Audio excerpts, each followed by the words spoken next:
Just so you know. Oh.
Still just kind of enjoying the process, you know what I mean? And every day coming into the gym is like, you know, it's like sanctuary, you know what I mean? Like no matter what's going on in the outside world, when you come in here, you're here to focus on you, here to focus on your training, and I kind of try to take that same attitude, you know, just like I teach the students, you know, the reason in martial arts, we don't wear shoes in the dojo or on the mat is because obviously we don't want to dirty the mats up, but it's also kind of the philosophy of you leave your shoes and everything from outside with your shoes. When you bow into the mats, you go onto the mats with an empty cup, with a clear brain as a student to learn, you know, and I still try to make that every single day, you know, a thing that I'm here to learn. No matter of fact, tonight I learned something. Tonight I was teaching my class, I think you caught a little bit of film of it, but we had one of the kids visiting that's on the Ultimate Fighter this season with Team McGregor. He took my pro class the other day. I was showing a series of catch and kicks, and tonight I was teaching the same series to the class, and he's like, hey coach, when you showed me that the other day, I went home and my mind started working, and I said, you know what, I can do this in between this move. And I was like, that's amazing, because that's what techniques and drills are supposed to do, is open your mind up, because you know, maybe it's not my move that works, but it opens your mind up to think about, hey, I can take this move and I can, you know, make it work for me this way. So I actually had him show what he created to the class tonight and said, see guys, this is what I'm always talking about when you're training, is keep your mind open, because you know, I'm trying to learn from everybody. Awesome. Can you describe the typical structure of your MMA training sessions and the techniques you focus on? Yeah, I mean, honestly, nowadays we try to graft all the training together. So if we do an hour-and-a-half practice, obviously, you know, we do a functional type of warm-up, 10-15 minutes, get the body moving, get the mechanics moving. Then we go into like our drilling phase. We don't really do, back in the day, we used to kind of really separate the training, like Monday wrestling, Tuesday kickboxing, Wednesday jiu-jitsu. In the early days, I think a lot of gyms did that, you know, but then it's like when you separate your skill sets, are you ever gonna do that in a fight? Are you gonna get in that cage, go in there and just box? No, not when a guy's shooting takedowns, and you better box and counter wrestle, right? So it's like, when you're training, yes, we have specific heavy days where we'll focus on wrestling, but we're always starting like the fight starts. From the striking to the wrestling, from the wrestling to the separations, from the wrestling to the takedown. So it's, you know, and the other big thing that we do is, you know, the MMA science system is, everything is on purpose. Like, we take the highest percentage possibility of, hey, what's gonna happen when I throw my jab? And we deal with those chain of moves first. Because there's always, you know, the what if. There's always, what if they do this? What if they do that? You know, so you have to, you know, not just learn the moves, but like I talked about, learn the principles that make the moves work, right? Back in the old days, Ed Parker, I'll give credit first, had the Kempo principles, right? These were like the rules of engagement, yes. You know, all the distance management training, all the reactive training, all the angles, and you know, all the level changes and all the concepts that he worked on, which he was the one kind of responsible for bringing Bruce Lee to California for his tournament back in the 60s. Bruce Lee style Jeet Kune Do, of course, was known for concepts. So principles, concepts, whatever you want to call them, rules of engagement, right? These are the rules that you can make any technique work, you know, and now in MMA we see that, you know, where back in the day, oh, if you had some Dutch kickboxing and some wrestling and some jiu-jitsu, you'd be good. You know, no, now you see techniques working, spinning kicks, you know, things that people never thought would be able to work like in an actual MMA fight. How different is it coaching today's generation as opposed to previous generations? Do you find yourself using different terminology, explaining things in lighter terms due to cancel culture? And aside from the 1% that do it to compete, how do you motivate the general practitioners in this day and age? And do you think they are as committed as practitioners from the past? Can you explain without offending anybody? Yes, obviously generationally, like my generation will kick this generation's ass. You know, every generation says that. Amen. However, you know, the skill wise, like it's like with football. Like people say, all these Dolphin fans say, oh, the 72 Dolphins were undefeated. And I'm like, yeah, guess what? The worst team in the NFL would smash them today. You know, the athletes are better, bigger, faster, stronger. The techniques are better. The training, everything's better, right? So just like Evolution. the evolution of combat. Look at all these guys that try to come back. Royce Gracie tried to come back. Matt Hughes tried to come back. Dude, your generation was what it was, you know what I mean? And the new generations are way better. They're way more skilled. So Plus, we don't heal like they do. So that being true, absolutely. But just as an art form, as a skill, MMA has evolved so much. It's continually evolving. So it's like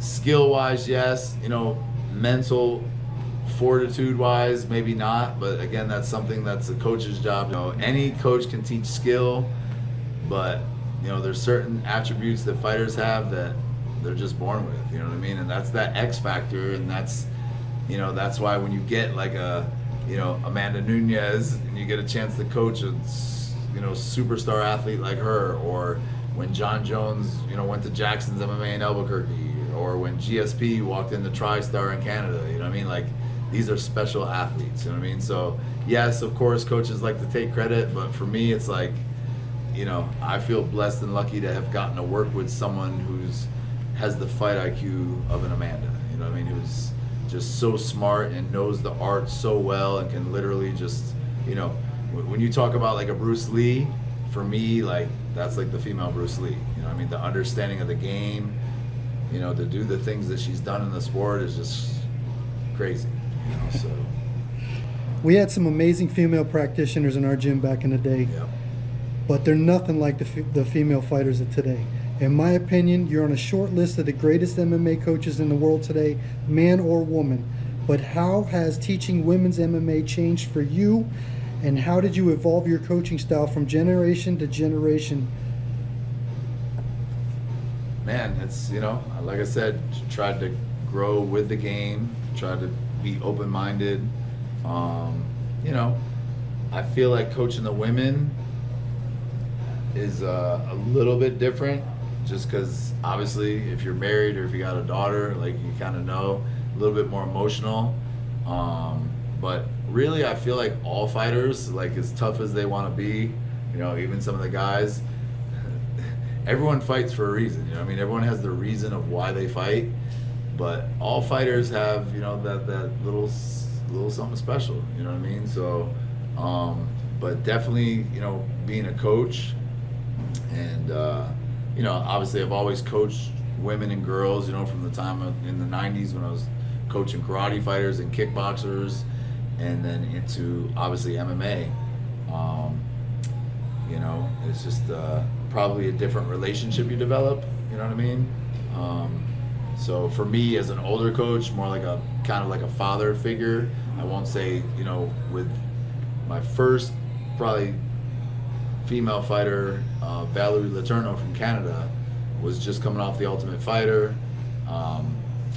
and she ended up getting a shot in the UFC. All of a sudden, you know, a few fights in, you know, we're fighting Joanna for a world title, you know what I mean? But she was, you know, this girl was like the most famous Canadian female fighter of all time. You know, she fought for the Bellator world title, fought for the UFC world title. She fought in 3 weight classes. I mean, you know, really a superstar up there.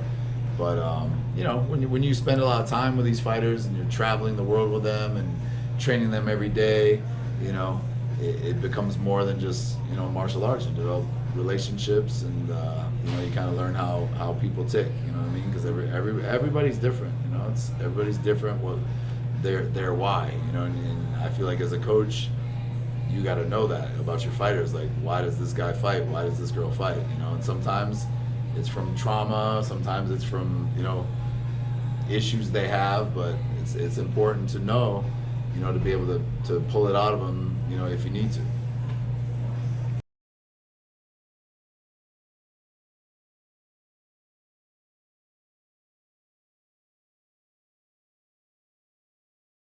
How and when did you meet Amanda Nunes? What is she like? From a coach's perspective, what besides the incredible striking and grappling abilities did you see in her that sets her apart from the rest? Man, I was a fan of Amanda when she came to the States, and she came to New Jersey first. When she ended up in Miami with my friend Cesar from MMA Masters, I really started to like follow her and watch her, just because I just loved how she fought. You know, she fought to, you know, finish. Fought to hurt you. She fought to finish. I mean, she was a vicious. I mean, she is. You know, she retired now, but I'm just saying, she was my favorite female fighter, you know, of that time. You know, so after she was fighting in Strikeforce, and then she ended up coming to American Top Team. I was coaching at the headquarters in Coconut Creek, and man, got the opportunity to work with her, and I think our styles was a good fit. But she was such a student of the game that she would work with all the coaches. You know, she would work with everyone, and she was just soaking it all in. You know, she was so such a high fight IQ that she really just wanted to learn from everybody. You know, and kind of adapt it all, you know, for what she was doing. You know? So I just kind of feel like it was a good fit, you know, with her, and you know, just an awesome athlete, an awesome person.